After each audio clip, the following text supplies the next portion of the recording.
سرخط خبرها کاهش صادرات سمنت در تاجیکستان айбномаҳои нав нисбати як корманди ҳукумати Панҷакент ва нусхаи дастнависи қадимии Қуръонро дуздиданд.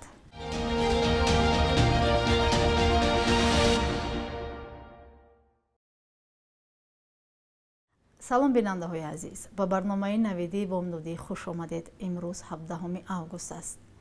раисати корҳои дохилии шаҳри душанбе аз боздошти ду ҷавон духтар хабар додааст ки худро маъюб вонамуд карда ба талбандагӣ машғул буданд.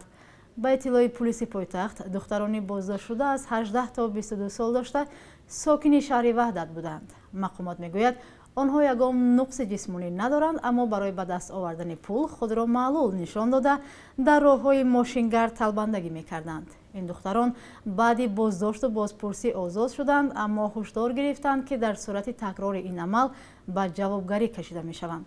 мақомот мегӯянд, қаблан ҷавон писаронро бо айни кор ё фиреби мардум барои талбандагӣ боздошт мекарданд. акнун духтарон ҳам аз ин роҳ талоши пулкоркунӣ мекунанд. корхонаҳои сементбарории Тоҷикистон тавлидоти худро кам карданд. ба ҳамин тариқ, бино ба иттилои бахши саноатии кишвар, истеҳсоли семент дар нимсолаи аввали соли равон 73% коҳиш ёфтааст. аз аввали сол то имрӯз ба маблағи бештар аз 2 миллион тонна семент тавлид карда шудааст ки ин омор назар ба ҳамин давраи соли гузашта қариб 157 000 тонна камтар будааст. дар ҳамин ҳол сабабҳои коҳиши тавлиди семент гуфта нашудааст. коршиносони огоҳи соҳаи саноат мегӯянд, ин коҳишёбӣ дар ҳолест ки бахши сохтмони ҷумҳурӣ дар ҳоли рушд қарор дорад. содироти ин нави маҳсулот низ нисбат ба ҳамин давраи соли гузашта 23% камтар будааст. қаблан Тоҷикистон ҳамасола беш аз 1,5 миллион тонна семент содир мекард.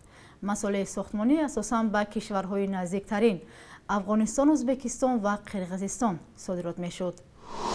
як мансабдори шаҳри Панҷакент ки чанд моҳ қабл бо гумони қаллобӣ айбдор шуда, вале дар суҳбат бо радиоозодии худро бегуноҳ гуфта буд, акнун бо як айбномаи дигар гунаҳгор дониста шудааст. оситонии ин шаҳр ҳоло аз рӯи ду банди кодекси ҷиноятии Тоҷикистон нисбати мудири шуъбаи ҷавонон ва варзиши ҳукумати Панҷакент парванда боз кардааст. ин мавзӯъро ҳамкори минтақавии мо дар вилояти Суғд Фарзон Муҳаммадӣ пайгирӣ дошт ва ҳоло аз гардиши нав дар қазияи Афзалшоҳ Дуздзода гузориш таҳия кардааст. дар ҳоле ки мудири яке аз бахшҳои ҳукумати шаҳри Панҷакент талош дорад гумонҳои ришватситонӣ барои озод кардан аз хидмати ҳарбиро яктарафа кунад, ӯро ба он низ гунаҳкор мекунанд ки қисме аз пули дастаи футболи ин шаҳрро низ ба киса задааст. аз парвандаи нав зидди Афзалшоҳ Дуздзода мудири бахши ҷавонону варзиши шаҳри Панҷакент додистонҳо хабар доданд. дар акун ҳолат номбурда бо истифодаи мақоми хизматии худ аз яке аз падарони даъватшавандагон борои қаллобӣ маблағи зиёди пулӣ гирифта ваъда додааст ки ба хизмати алтернативӣ фарзандашро равона мекунад, лекин ваъдашро иҷро накардааст, маблағро аз они худ намудааст. дар ин ҳолат аз ҳисоби маблағҳое ки барои тими футболии шаҳри Панҷакент пешбинӣ шуда буд, бо истифодаи мақоми хизматии худ як қисми маблағ онро аз они худ кардааст. нисбати Дуздзода бо моддаҳои 245 яъне аз они худкунӣ ё исрофкорӣ ва 247 яъне қаллобӣ парванда аз сӯи додистонии шаҳри Панҷакент оғоз шуда тафтиш давом дорад. дар сурати дар додгоҳ тасдиқ ёфтани айбномаҳо ин мансабдори давлатӣ бояд ҷаримаи калон супорад ё дар сурати насупоридан аз 11 то 18 сол зиндонӣ шавад. ҳоло ӯ ҳамчунин аз вазифа барканор шудааст.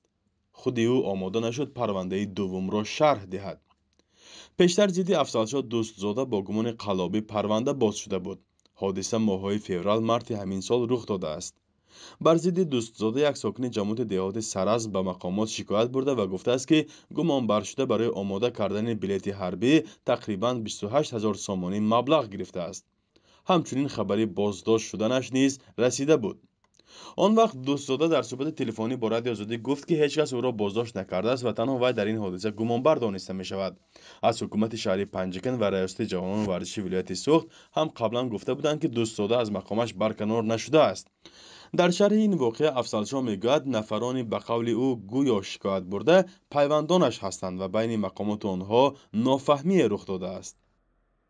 چیزی قانونی که باید که ما همین بانک پرداخت میکردیم کیویتانس همه چیز در دست من دادگیان همه چیز دست من هست من باید پرداخت میکردم ما اگه خیش خبر به جان خودم بود آدم دیگه سرفنگ شه نمیرفتم ما خودمون گفتیم یک جای میگیریم میبریم میسپاریم ما برده میسپاریم که در بانک کیویتانس قانونی دادگی داریم که میسر طرفی که در همین صورت حساب برده پرداخت کنتم بعد آزاد میشد یک مو خدمت را طبق طلبات قانون در همین دوره ما وقتی رفتیم بانک قبول نکرد که این منه همه آدم زنگ زدگان از بانکمات که قبول نکن تا مبلغش بر اساس قانون نو جوانان میتوانند با پرداخت 25000 سومانی و گذشتن از دوره یک ماهه تیاری صاحب بلیط حربی شوند. به قول دوستزاده بعد چند وقت این حالت آنها را به شعبه کارهای داخلی دعوت میکنند و او اصلی مسئله را میفهماند. مبلغ را وقتی مفتشان از وی پرسان میشوند به آنها میسپارد ولی معلوم نیست که دعواگران مبلغ را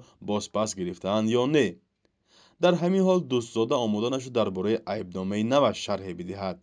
به اطلاع مقامات دادستانی سال گذشته 5 حالت رشوتستانی برای تهیه حجت سربازی از جانب کارکنان دولتی را آشکار کردند. فرزان محمدی، رادیو آزادی، شهر خوجند.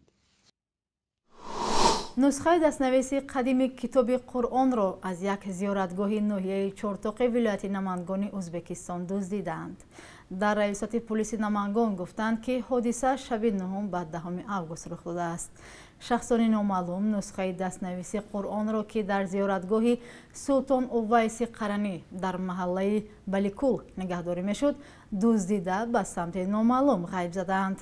گفتند در رئیست نسخه دزدیده شده سال 1874 از ابریشم ساخته شده بود. بخش یک روزی تاریخ را در تهیه همکارمان خیرمان بخازاده همراه میبینیم تا از مهمترین تحولات تاریخی برای امروز بیخبر نمانیم.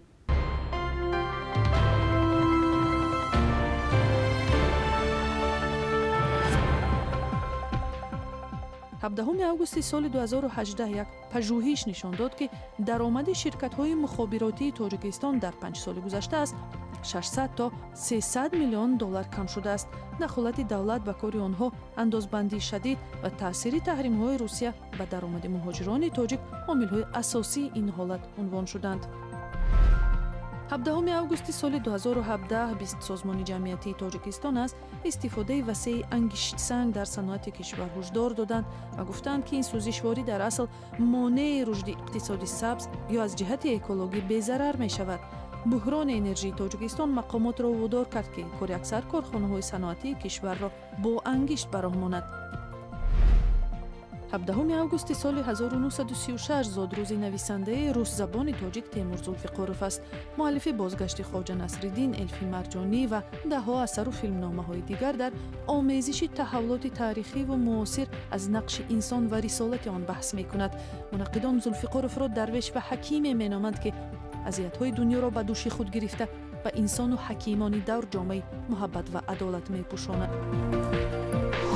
بانک ملی قرب اسعار خارجی را برای امروز چنین تعیین کرده است: 1000 روبل روسی 163 سومانی و 50 درم و 100 دلار آمریکایی باشد به 1025 سومانی و 80 درم برابر است. بانک‌های تجارتی می توانند با قرب دیگر خرید و فروش انجام دهند.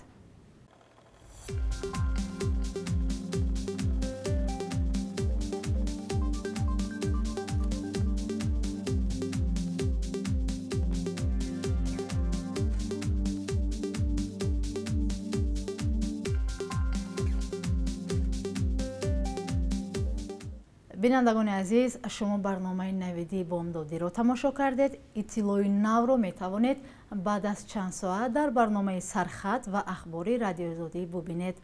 با شما تا فردا خداحافظی می کنم. خدا نگهبانتان.